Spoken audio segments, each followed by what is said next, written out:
Oh, mes chers frères et sœurs, bonjour et bon retour à cette rencontre matinale où nous rencontrons Dieu pour sa révélation en vue de l'impact qu'il attend de nous en cette saison.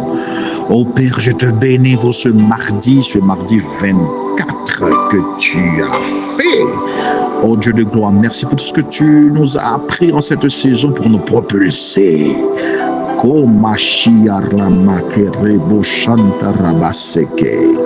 Fais-nous grâce, fais-nous grâce.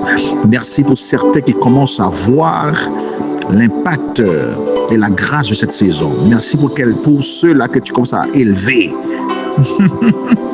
Si tu es de ceux-là, écris dans le commentaire Amen. Je vois dans l'esprit des personnes que Dieu me montre dans l'esprit qu'il est en train d'élever certains d'entre vous qui ont conscience de se former en cette saison, de préparer leur vase. Oh Jésus, oh merci pour cela.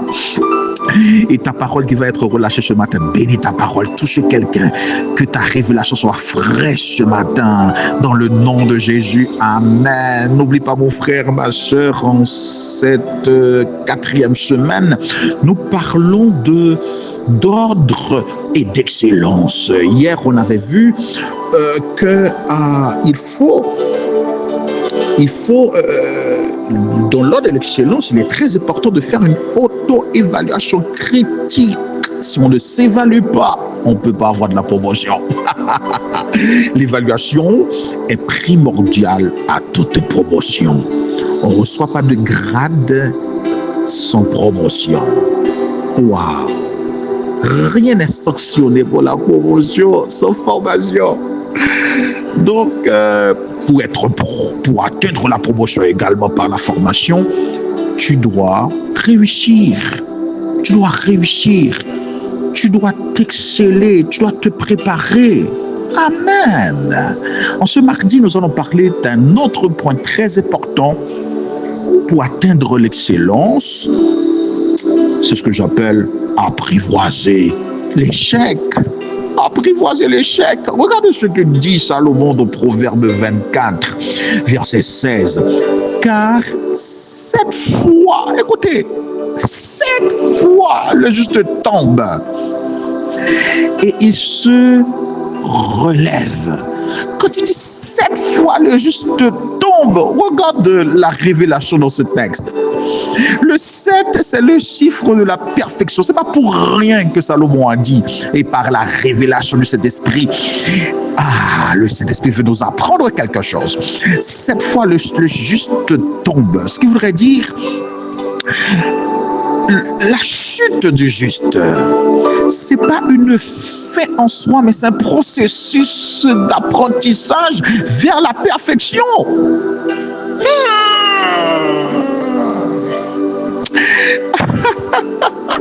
Et par cet apprentissage vers la perfection, il atteint la promotion. Et Salomon dit, il se relève.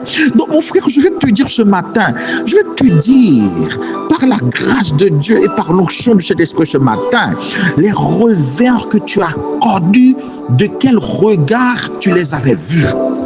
Joyce Meyer a connu des revers humiliants dans la vie. Elle a été, je peux le dire parce qu'elle a elle-même témoigné, elle a été violée plusieurs fois par son propre père qui revenait à la maison, Saoul. Et ce monsieur passait son vin en violant sa fille. C'était un revers horrible de la vie de Joyce Meyer. C'est pas que Joyce Meyer devait vivre ça, mais ça lui est arrivé.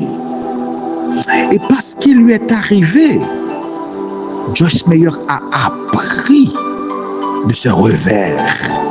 Oh, pas Jésus. Combien m'écoute ce matin? Je ne sais pas ce que tu avais vécu dans la vie.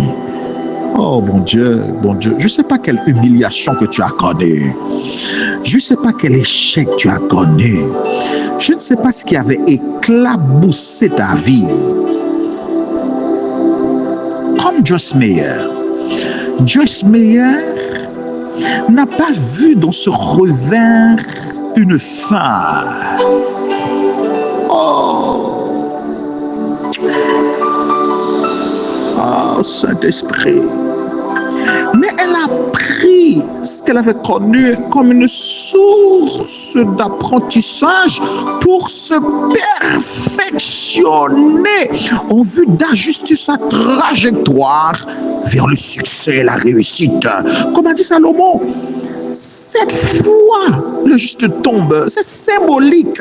C'est-à-dire, dans tes chutes, tu dois te perfectionner, tu dois apprendre en vue de t'ajuster par rapport à la trajectoire que tu dois prendre vers le succès.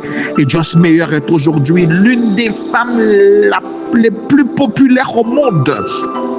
Elle a un méga church. Elle a des milliers de fidèles dans son église.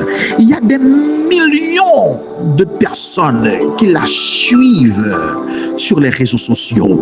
Elle est devenue une bénédiction pour beaucoup qui ont été humiliés et elle sert maintenant comme une source de relèvement pour ceux-là qui ont été bafoués, humiliés, écrasés par la vie. Comment tu vois ton échec? Est-ce que tu le vois comme une fin ou comme une opportunité de croître, de te parfaire? Frère, sœur, peu importe ce que tu as connu, comment tu vois ce que tu avais connu de douloureux? Est-ce que tu le vois comme une fin ou un moyen de te dépendre de Dieu pour rebondir? Ou un moyen de t'appuyer sur les promesses de Dieu afin de renouveler ta force et d'être une bénédiction pour les autres? Joseph avait de quoi de se plaindre, de se morfondre, de se suicider. Ses propres frères l'avaient trahi. Ses propres frères avaient tenté de le tuer. Mais Joseph s'est servi de ce qui était passé pour apprendre, se perfectionner et arriver au sommet de l'empire égyptien et d'être une bénédiction aujourd'hui. Frère, sœur qui m'écoute maintenant, comment tu vois ta chute? Est-ce que tu la vois comme définitive, comme une fin, ou bien est-ce que tu la vois comme un tremplin entre les mains de Dieu pour transformer ta chute en succès et en bénédiction pour les autres? Oh, alléluia. Il y a quelqu'un qui a écrit, il a dit, tu apprivoises ton échec quand tu apprends à transformer ta peur paralysante. Ce que tu avais vécu et qui aurait dû te paralyser en un levier de croissance. Wow! Amen. Oh, je vois des personnes qui vont se relever, qui vont voir l'échec, la chute d'une autre manière. Ça ne me regarde pas l'éducation que tu avais reçue. Ça ne me regarde pas les parents qui t'ont mis au monde. Ça ne me regarde pas tes héritages. Ça ne me regarde pas l'environnement dans lequel tu avais grandi. Ce qu'il faut comprendre, c'est qu'il ne faut pas te laisser envahir par une peur paralysante de ce que tu avais vécu, mais de voir comme un levier de croissance. Mon pasteur, l'apôtre Jean-Yves, petit frère, aime dire, et j'avais entendu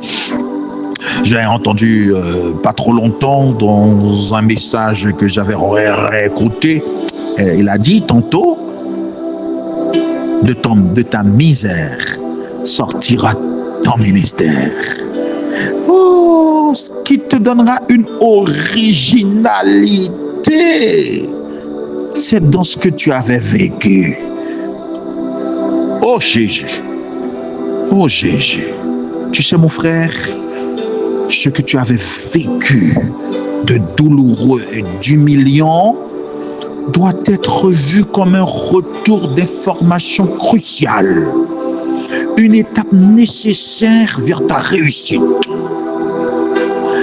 Il devrait s'agir de passer d'un état d'esprit fixe par rapport à tout ce que tu avais vécu à un état d'esprit de développement, de croissance qui te permettra de cultiver la résilience et de tirer des leçons concrètes pour éviter de reproduire les mêmes erreurs.